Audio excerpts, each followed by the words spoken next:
Simon Jordan moaning about people not operating at the elite level. Let's talk about someone that is operating at the elite level. Devin Haney, Brian Norman Jr. Is Devin Haney still elite? Yeah, of course. Okay. Of course, yeah, of course. That's just like when people criticize Devin. It's just like I can see your eyes like.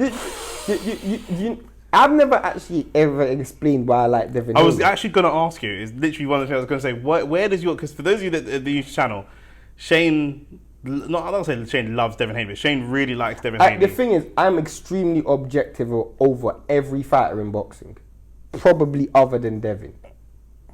Okay. I don't have a. If you were to ask me, when I say objective, I mean I look at it from. I'm even objective with Devin, but the reason why I like Devin is because Devin represents what I like in boxing, and this is a prime example of what I like in boxing. A guy who, win or lose, he's gonna bet on himself. Do you know what I'm saying? From the him and his dad, they turned 15. They didn't go through the amateurs and said, you know what, we're gonna go to the Olympics like a Shakur, or we're gonna go to the American national team like Ryan did.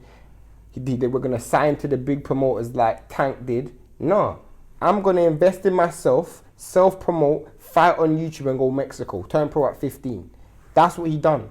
And then he signed a co-promotional deal with Eddie Hearn. Again, investing in himself by saying, I'm going to sign with a guy on a new network and just be the biggest guy on the network.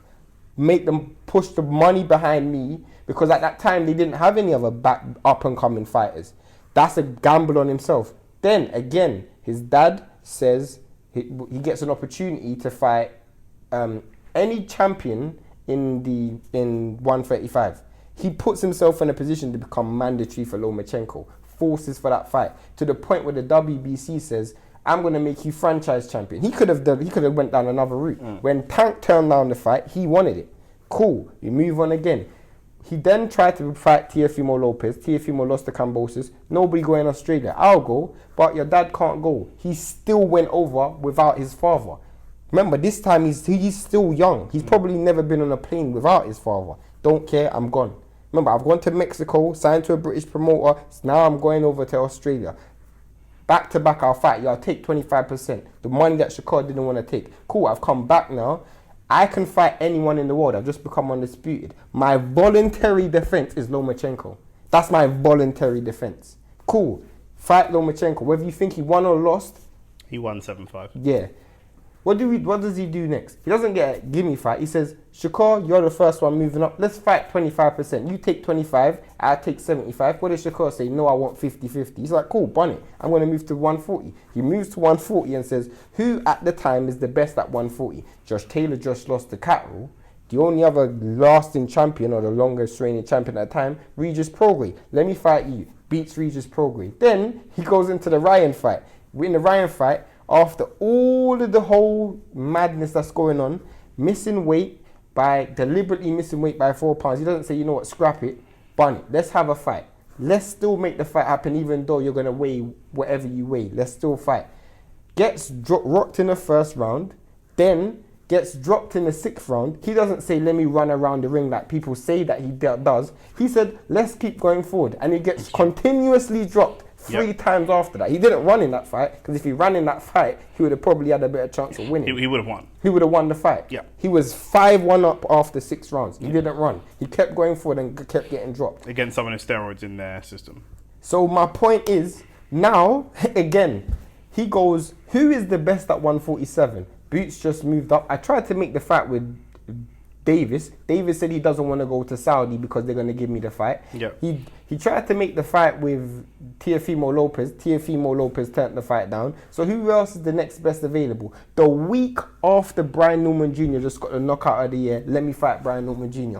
Tell me, and this guy's 26. There's no one telling, even if he wins or lose, there's no one telling me this guy's not operating like an old school fighter, bro. And I love that. That's why I like Devin Haney, bro. That's a clip. I mean, what do you think about this fight? Because for me, you know, I said recently, Devin, I look at Devin almost like AJ. You did say that. You know, and it's I don't. If I see AJ against anyone who's a one-hitter quitter, I'm concerned because there's always that. And again, I don't think AJ's chinny, and I don't think Devin's chinny, because Devin's been dropped with shots. The guy had steroids in his system and was overweight. He's getting dropped by shots that most people get dropped by. Chinny is when you get dropped by shots that you shouldn't really get dropped by. Fact. AJ's been dropped because of poor defense more than poor chin, in my opinion. Yeah. And poor game management, right? Facts. And kind of the same as Devin by you're right. You know, This is exact same as Devin. But you're good. But and the last fight was negative, and you just rebuild and get the win. But it was so negative. It's not just the movement, and we know Devin can move. There's not a problem. I like the movement. It's a skill in boxing. It was the low output. Mm-hmm. The low output for me gives Brian Norman Jr. opportunities and confidence. The first thing you're going to have to do is try and get him moving backwards, or at least stop him moving forwards. No output means he's going to keep coming forwards, and if he hits you with them kind of shots that he hit my man with, you're not going to remember the last 6 weeks. It might be good for Devin because he actually might get the Ryan Garcia loss, or not just out of his head completely. So my man should be called Einstein, fam. Man's got a time machine in his hand, bro. Man turned man into 6 weeks younger, fam. So what do you think about that fight? Like, I know you like how Devin operates, but as a fan of him, do you? I can see the reward because he's freeweight world champion, but the risk is there. That's what I was going to say. The risk is there. Like, the reason why it's so crazy, under normal circumstances, remove the name. I will always go with the better boxer than the better puncher. Yeah. But this isn't normal circumstances. But also, one thing about you gave the whole diatribe about Devin's career. None of those guys would knock your man out. I was gonna go to that. We're talking about Regis, who's a boxer. We're talking about Loma, who's a boxer. We're talking about Cambosis, who can crack or could Regis crack before. Regis can crack, but he's not Brian Norman Jr. And Cambosis couldn't crack like this. Like, this is. Yeah, no.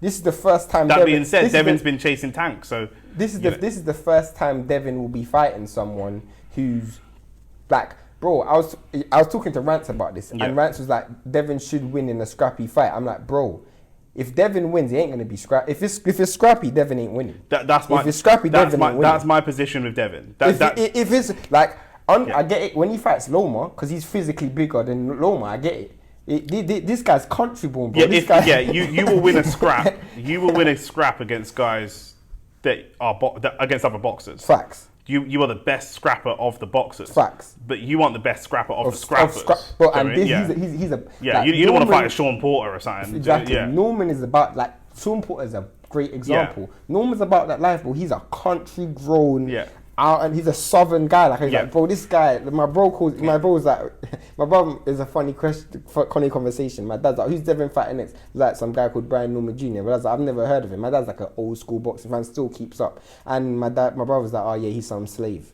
He's like, bro, this guy's a flipping. Grew up on a plantation. Literally, bro.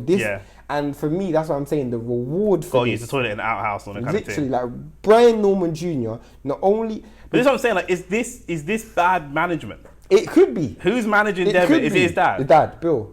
It could be, unless he knows something that I don't know. But it could be, because that's why I was saying. When you ask me, what do I think about the fight? Under normal circumstances, I would pick the better boxer. But this isn't normal circumstances, bro. This circumstance, bro. If we're keeping it all the way 100, Devin is an underdog going into this fight. He's moving up to 147 off 2 shaky performances against the guy who's got knockout of the year. And that was my thing. I would just want to see him have 1, maybe even 2 fights at 47 to rebuild fights to build his confidence. Facts. Because Devin's confidence isn't where it should be going into this fight. If AJ goes and fights Dubois, he needs to go in and fight Dubois with confidence. He cannot go in and fight Jermaine Franklin, the same fight he fought Jermaine Franklin, and then fight Dubois. You're losing. The only thing that I would lean towards, not lean towards Devin, because I haven't made my decision about who's going to win the fight, but the only benefit Devin has is Brian Norman Jr.'s fought lesser position. So we don't know how he is under the lights. We do know how he travels because he fought in Japan. So that's a good thing. And his dad was saying, I want my son to be a world champion and fight around the world. So I respect that. But we don't know how he fights against different styles. A lot of the guys, he's had a lot of fighters that fight tailor-made for his style and good matchmaking from Top Rank. But we don't know how he fights at this level. but we don't need to. We know why he cracks. That Yeah. power translates. That strength translates. That guy's Yeah. a big, strong boy, bro. Because it's the first fight for him in Saudi, but like you say, he's a traveling fighter. Yeah. Do you know what I mean? I guess when you're coming from country, Yeah, that's what it's going to be. You're not from a New York. You're not from a Philly. You're not going to build that. You can build that home You're fan from base, Georgia, but bro. you're from Georgia. Do you know what I mean? So it's not a big fighting You're culture. gonna have to You're going to have to fight. travel. You're gonna have to travel. So yeah, I hear that. But what I want to talk about, because you touched on it, is why is this fight in Saudi anyway, bro? Yeah. We spoke about cultural currency. Yeah, but we spoke about it. But Turkey, you're talking like because we spoke about it, Turkey should listen. He obviously don't feel what we feel. This is why I don't get it, bro. Did you watch the video of what I sent you with Bill Haney's dad? Bill Haney and Brian Norman Jr. Senior. Yeah. Whatever is Senior. Yeah. Bro, for me, that's what. Can you imagine that press conference in Saudi? Yeah. That's gonna be so dead, fam. Yeah. That press conference has to be in America, bro. But Turkey still hasn't mastered because he relies on being the richest person in the room all the time. He doesn't understand selling a fight. He actually doesn't understand selling a fight. He doesn't understand selling. Period. He doesn't understand selling. Yeah. The art of selling doesn't, because he understands paying. He understands buying. Yeah. But he doesn't understand selling. He doesn't understand, and he also doesn't understand the purpose of advertisement, because he advertises, but he spends on advertisement not to make money. Do you know what I'm saying? Like, he puts these big, because I can only imagine what the build-up promotional video is going to be for Brian Norman Jr. and Devin Haney. That's going to be a mad thing. Yeah. But he spent all that money for Devin Haney versus Ryan. Ryan ended up losing. Do you know what I'm saying? Like, for me, I just genuinely feel like there's no... I feel like the term of this year that you coined was cultural currency. And this is a fight that has cultural currency. Yeah. We rarely see two black fighters fight who are at the top level. Rarely. You know, like Sugar Ray Leonard, Tommy Hearns type thing. I would more coin this as like a Marvin Hagler, Sugar Ray Leonard, in the sense that you got one strong southern fighter versus a slick fighter. And a stick fighter moving up. Yeah, and the fighter moving up. That fight has to be in America, bro. What does the Saudi people have to offer that fight, bro? Yeah. What do they have to offer that? Yeah. Like, what? Why? Like, why is that fight in Saudi, bro? Yeah. Why? Like, I don't know. Someone has to tell me why that fight's in Saudi. It's weird as well because the audience for this fight, like, I don't want to talk about Saudi's motivation. I don't know what their motivation is, but when they're trying to branch out their country and rebuild, I don't know that they're trying to sell their country to black Americans necessarily. Do you know what I'm saying? To a demographic of people that rarely travel. Yeah. Do you see what I'm saying?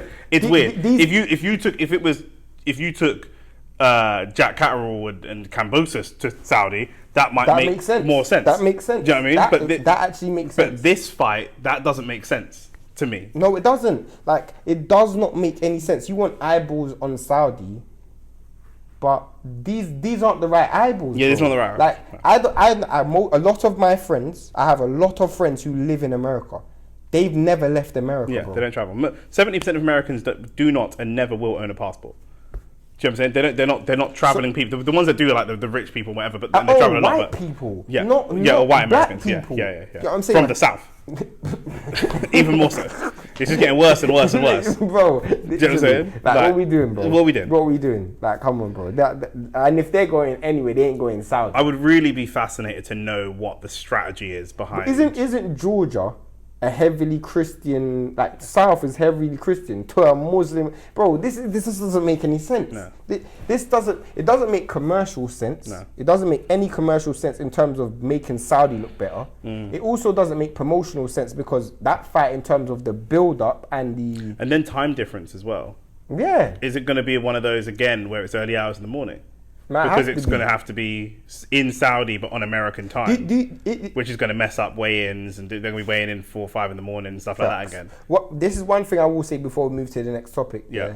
Which is, whoever wins, I want them to get the credit, regardless of how they win. Yeah, of course. Because if Brian Norman Jr. wins, what you're going to hear people say is, oh, Devin Haney was washed up, he was dead anyway. And if Devin Haney wins, people are going to be like, oh, how good was Brian Norman Jr. anyway? He hasn't fought anybody. You know how boxing is. Yeah. You already know people saying Errol Spence was a bum. And Eddie, you know what I'm saying? There's people now that still support Ryan. When I see people still support Ryan Garcia, and I don't know if you saw his recent Oscar's recent tweet about him. Oh, yeah. But when I see people still supporting Ryan Garcia, I'm just like, yeah, the sport's finished. Yeah, facts. I forgot about that still. Yeah.